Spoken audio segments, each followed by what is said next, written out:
guys, welcome back to the channel. Alright, this is Studio Ray. I'm Ray. Check it out, guys. Back to another built-in deck building DIY unfiltered. As you saw in, I guess, episode 1 or series 1. So if you haven't seen that video, please, I'll put a link someplace in here or down in the description, alright, on how to get your sod up. Now, starting off again, you're going to have to determine where you're going to put your deck and how wide it's going to be. So I ended up doing that early on. Got a rough estimate. I'm doing like a 16 by 14 or 16 by 12, something like that. All right. So got that measurement, estimated how much sod I had to remove the sod. Now this is day 2. Now what I'm going to do now, I'm going back. I'm putting out my measuring sticks or batter boards, or I forget what they call these things. But all it is just a 1x8. You cut them down, put drywall screws, put a little cut at the angle here, so you can drive it into the ground. And what you're doing, you're just laying out the perimeter of your decking. All right, you're gonna get some yarn or some rope, so you pretty much can get it all lined up and get it square. See exactly where everything's going to be laid out. As far as your first post, the joist is going to run on the ground, vertical and horizontal. So that's what I'm doing now. So, but be guided by your building codes. Make sure you're building how your town ever wants it.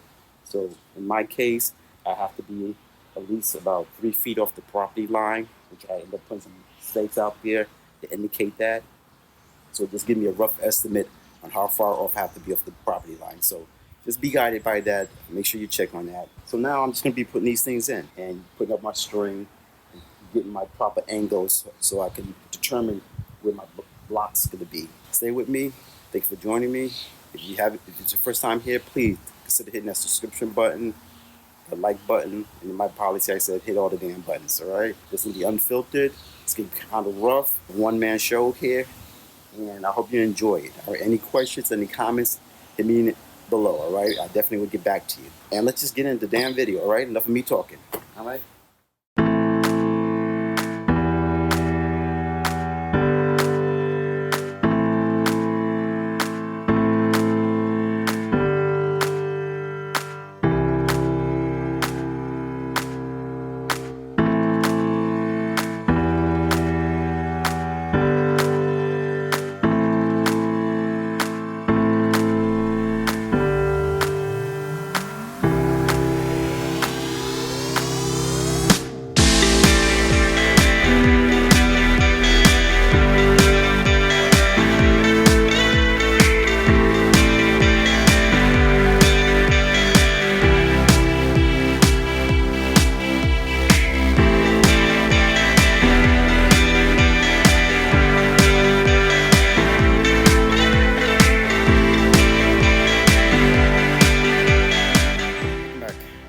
I just want to update.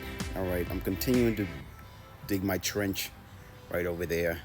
All right, one day went past and a storm blew by and dumped a lot of rain and softened up the ground. So now I'm able to dig with ease the last trench over there. So just advice, if you're doing this type of technique, that you could be laying down leveling sand in these trenches and your soil is too hard or compact, you want to wait after a rainstorm to help soften up that soil, and then it'll help you.